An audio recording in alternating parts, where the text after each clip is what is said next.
ہمارے سامنے ہمارے اسلاف کے، اصحاب کے اور اماموں کے اور حضور انور صلی اللہ علیہ وآلہ وسلم کی ذات والا صفات بالخصوص ہمارے لیے کامل نمونہ ہے۔ آپ صلی اللہ علیہ وآلہ وسلم کی زندگی کے بہت سے واقعات ایسے ہیں جن سے ہمیں اخلاق کا درس ملتا ہے۔ حضور انور صلی اللہ علیہ وآلہ وسلم نے ارشاد فرمایا کہ روز محشر مجھ سے قریب وہ شخص ہوگا جس کا اخلاق اچھا ہو۔ تو عرض کیا گیا یا رسول اللہ صلی اللہ علیہ وآلہ وسلم، اور سب سے دور کون سا شخص ہوگا؟ تو آپ علیہ الصلوۃ والسلام نے ارشاد فرمایا کہ سب سے دور وہی شخص ہوگا میری بارگاہ میں روز محشر جو بد اخلاق ہوگا۔ اور اخلاق کی اعلیٰ ترین مثال حضور انور صلی اللہ علیہ وآلہ وسلم ہم سب کے سامنے موجود۔ ارشاد فرمایا حضور انور صلی اللہ علیہ وآلہ وسلم نے ہر موقع پر اور زندگی 63 سالہ زندگی میں آپ صلی اللہ علیہ وآلہ وسلم نے نہ اخلاق کا دامن چھوڑا اور بلکہ اخلاق کے عظیم مرتبے پر آپ صلی اللہ علیہ وآلہ وسلم فائز تھے۔ اور اسی طرح اصحاب کو بھی سکھایا گیا، آپ صلی اللہ علیہ وآلہ وسلم نے تعلیم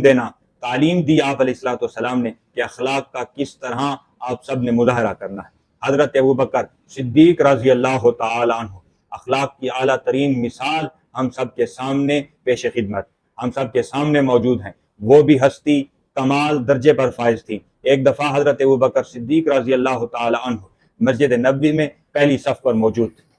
حضرت علی المرتضیٰ شیر خدا رضی اللہ تعالی عنہ کے بھائی مسجد نبوی میں حاضر خدمت ہوئے اور ارشاد فرمایا حضرت ابوبکر صدیق سے کہ آپ اٹھیں، اس پہلی صف کو چھوڑ دیں۔ حضرت ابوبکر صدیق خاموشی سے اٹھ کھڑے ہوئے اور دوسری صف میں جا بیٹھے۔ پھر حضرت علی المرتضیٰ شیر خدا کے بھائی وہاں پر بھی پہنچے اور آپ کو وہاں سے بھی اٹھایا اور کہا کہ پیچھے جا کر بیٹھے۔ تو اسی طرح حضرت ابوبکر صدیق تیسری صف کو چھوڑ کر، چوتھی صف کو چھوڑ کر، پانچویں صف کو چھوڑ کر، اسی طرح بالآخر آخری صف میں جا بیٹھے۔ حضرت علی المرتضیٰ شیر خدا یہ معاملہ دیکھ رہے تھے، فوراً حضور انور صلی اللہ علیہ وسلم کی خدمت میں پہنچے اور عرض کی یا رسول اللہ آپ میرے بھائی کو سمجھائیں کہ یہ حضرت ابوبکر صدیق سے الجھ پڑتا ہے، آج بھی انہیں پہلی صف سے اٹھا کر اس نے آخری صف تک پہنچا دیا۔ تو حضور نے یہ ارشاد فرمایا، ان کی محبت کمال کی محبت تھی، ارشاد فرمایا کہ میرے صدیق نے اس معاملے میں کیا کہا؟ تو حضرت علی المرتضیٰ شیر خدا عرض کرتے ہیں حضور میرے بھائی عقیل نے یہ کیا۔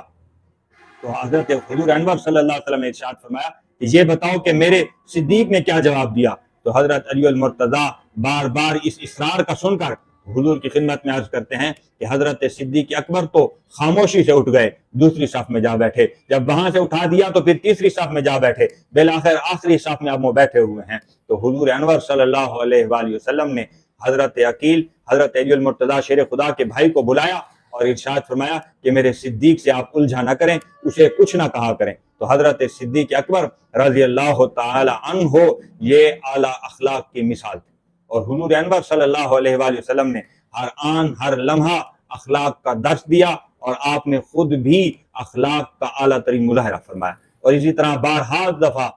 کفار آپ علیہ الصلوۃ والسلام کی خدمت میں آتے اور آ کر آپ سے نازیبا گفتگو بھی فرماتے اور بہت سے معاملات میں الجھ بھی پڑتے، لیکن آپ نے کبھی اخلاق کا دامن نہیں چھوڑا۔ اسی طرح اصحاب بھی آپ صلی اللہ علیہ وآلہ وسلم کے طریق پر عمل کرتے ہوئے اسی طرح چلتے آئے اور اخلاق کا اعلیٰ ترین مظاہرہ فرماتے آئے۔ حضرت بلال رضی اللہ تعالیٰ عنہ، حضرت ابو ہریرہ رضی اللہ تعالیٰ عنہ، حضرت ابو ذر غفاری رضی اللہ تعالیٰ عنہ، اسی طرح آپ صلی اللہ علیہ وآلہ وسلم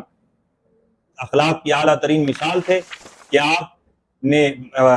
نبوت سے قبل ایک شخص نے آپ علیہ السلام کی خدمت میں عرض کیا کہ یا رسول اللہ آپ یہاں پر جلوہ گر رہے ہیں، میں حاضر خدمت ہوتا ہوں اور آپ کو کچھ سامان دینا، ایک معاملہ تھا اس کے بارے میں، سامان لینا تھا اور پیسے مہیا کرنے تھے، درہم مہیا کرنے تھے۔ تو وہ شخص جب گھر گیا تو گھر جا کر بات بھول گیا اور آپ علیہ السلام ویرانے میں 3 دن تک اسی جگہ بیٹھے رہے، کھڑے رہے، آپ اپنے گھر تشریف نہیں لائے۔ 3 دن کے بعد اس شخص کو وہ بات یاد آئی تو آپ علیہ السلام کی خدمت میں حاضر ہوا اور عرض کیا اور معذرت کی۔ تو آپ صلی اللہ علیہ وسلم نے فقط اتنا ارشاد فرمایا کہ تو نے مجھے بڑی مشکل میں ڈال دیا، اس سے غصے کا اظہار نہیں فرمایا، اس سے ناراضی کا اظہار نہیں فرمایا، اس سے بد اخلاقی نہیں فرمائی، بلکہ آپ علیہ السلام نے فقط اس سے اتنا کہا کہ تو نے مجھے بڑی مشکل میں ڈال دیا۔ اسی طرح مدینہ کی ایک دیوانی عورت آپ صلی اللہ علیہ وسلم کی خدمت میں حاضر ہوئی، آپ کا ہاتھ پکڑا اور آپ کو دھوپ میں لے کر کھڑی ہو گئی اور آپ نے اپنی نالین پاک بھی نہیں پہنی ہوئی تھی اور آپ مسجد نبی میں اس کی باتیں سن رہے ہیں اور لگاتار علماء فرماتے ہیں 3 گھنٹے یا 1 گھنٹہ مسلسل وہ آپ کے کان میں باتیں کرتی رہی اور آپ کان لگا کر اس کی بات کو سنتے رہے، نہ آپ کے ماتھے پر بال آیا اور نہ آپ نے غصے کا اظہار فرمایا، بلکہ آپ آرام و سکون سے اس کی باتیں سنتے رہے۔ تو صحابہ نے بعد میں عرض کیا کہ حضور